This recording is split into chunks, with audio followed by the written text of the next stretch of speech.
Hey guys, Jamie with Bold Bean. I'm going to walk you through a cupping from home, going over a few items I've got on my table that you'll need on yours. We'll start out with a sample box of coffee. You'll have 4 samples of our most current offerings inside to play with. You'll need some cupping bowls. These are bowls that hold 7 ounces of liquid. I've got 4 on the table and an additional 2 for some rinsing bowls. You'll need some cupping spoons or the biggest soup spoons you might have in the house.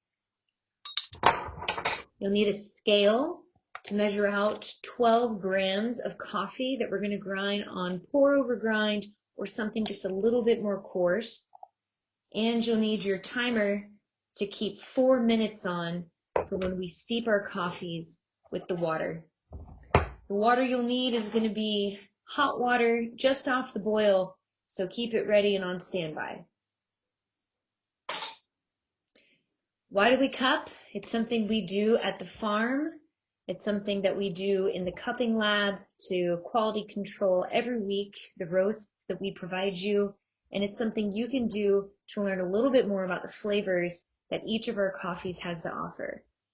What we're going to do first is the dry aroma. Just take each bowl and get real close and take a nice big smell. I like to try and just pick out some pretty broad flavors. Nutty, spicy, fruity, floral. Make multiple passes over each bowl. Boozy.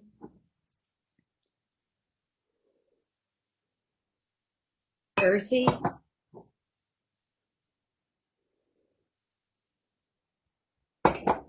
And then I like to kind of think about what each breakdown of broad flavor I can come up with as I keep making multiple passes throughout the cupping. Is the berry a blueberry or a strawberry? Is the chocolate baker's cocoa or milk chocolate? Is the floral tone something like honeysuckle or a little bit more wild like jasmine? When we set up our coffees to cup, we're going to set them up in a particular order. You usually want to go with the least aggressive coffee at the start and build your way up into the more intense coffees.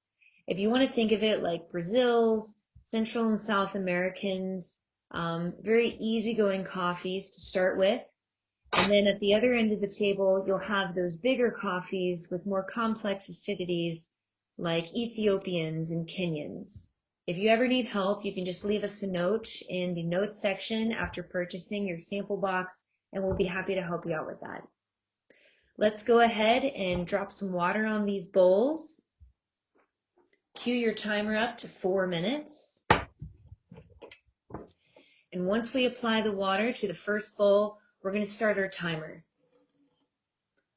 Really aggressively pour the water into each cupping bowl and be sure to sink every single dry ground. You're going to want to bring the water all the way up to the brim of the cup. And again, we're wanting 7 ounces of water with 12 grams of fresh ground coffee, ground at about a pour over or just coarser than a pour over grind size.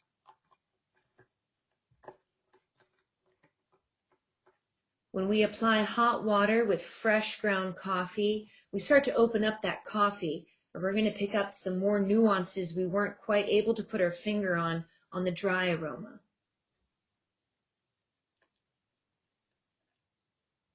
Be sure to fill up one of your bowls with some hot water.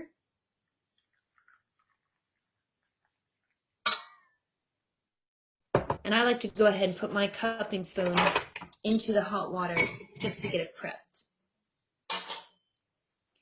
We're going to bring our nose really close to the surface of this wet coffee and inhale real big again, just to take in those flavors that start to pop with the application of hot water.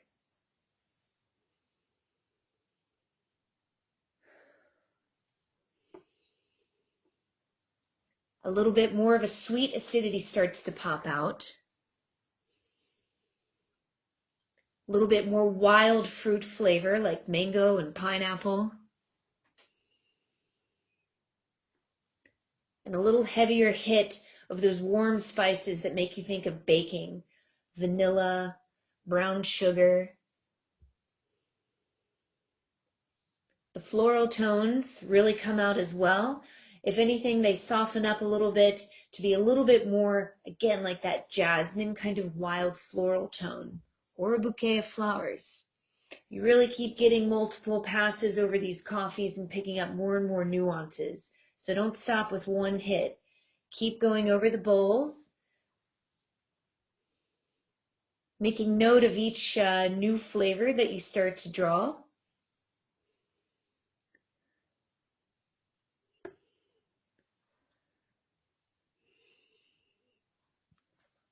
One of these coffees smells like berries that have been sitting in some type of booze barrel. It's interesting how coffee starts to open up for the moments that it's sitting in the coffee. That made no sense. Cut that out. Still got about a minute left on our timer. I'm going to go ahead and pull these spoons from that hot water.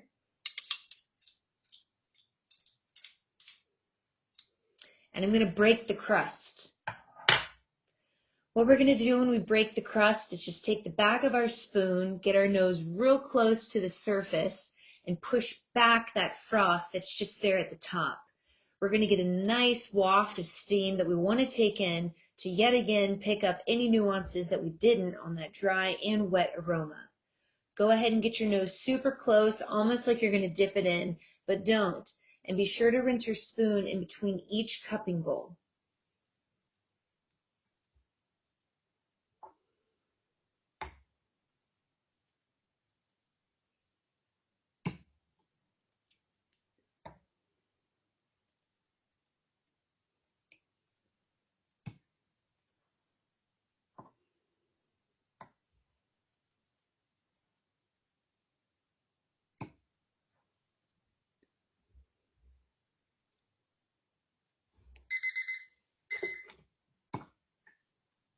Once your timer cues, it'll be time to scrape off that scum that's sitting at the top of these cupping bowls so we don't slurp it in when it's time to drink.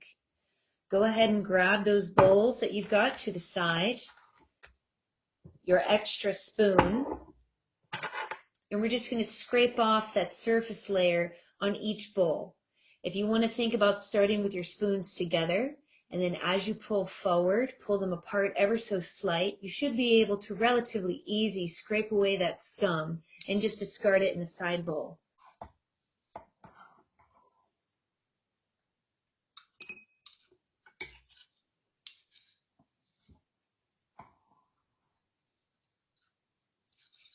Be sure to scrape off all of that scum because you don't want to choke on it or get a real chewy flavor. We're going to let the coffees cool for just a moment more so we don't burn our palate when we go in to try these things.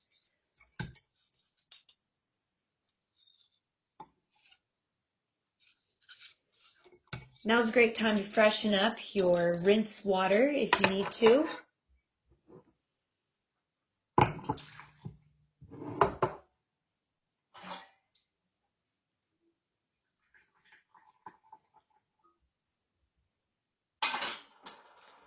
When we go in to slurp our coffee, what we're going to do is fill our spoon up, bring it real close to our mouth, and we want to really inhale the coffee in. This kind of aerates the coffee and gives us more of a flavor than we're going to get if we just put it on our palate and drink it down. I'm going to go ahead and start.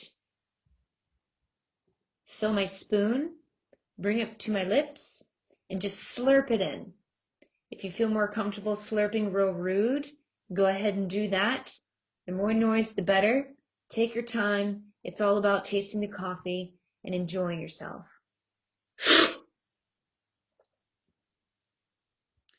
You'll notice when you aerate the coffee, you start to get more flavors that are super soft.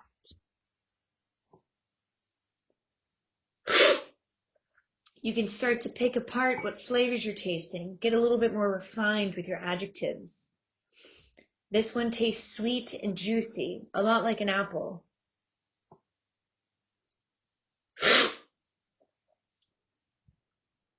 But it's a soft sweetness, much more like a golden apple than a Fuji apple, or a red apple, or the tartness of a green apple.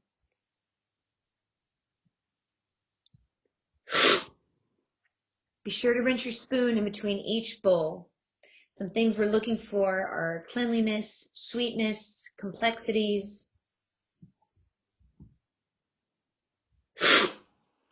Another very juicy coffee, but much more like a berry.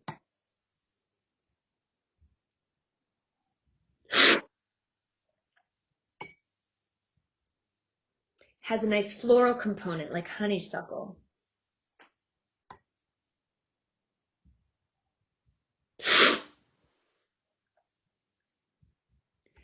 Really spray the inside of your mouth so you can get a lot of that lingering aromatic flavor.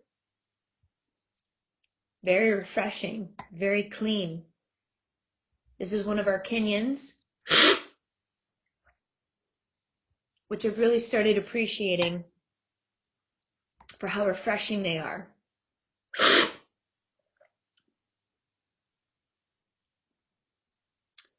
The acidity is soft and fruity, still refreshing and juicy, a lot like a mango.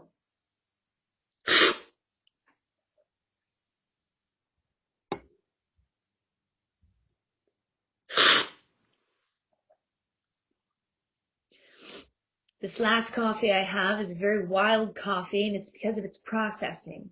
You can pick up a lot about how coffee is processed and what flavors that imposes by the cupping.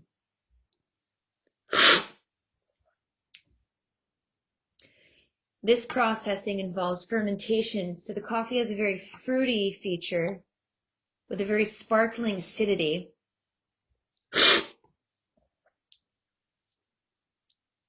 And a very boozy finish. Make multiple passes over these coffees for about 20 minutes time. After about 20 minutes, the coffees have just been sitting and get a little bit vegetal. So try and do your best in 20 minutes to make multiple passes. Be sure to rinse your spoon in between each one and take note of which one that you liked the best. We do monthly virtual cuppings. If you'd like to join us, you can go on for the sample box, keep in touch with our blog, or always refer to this video for a tutorial on how to do it yourself from home. Thanks so much.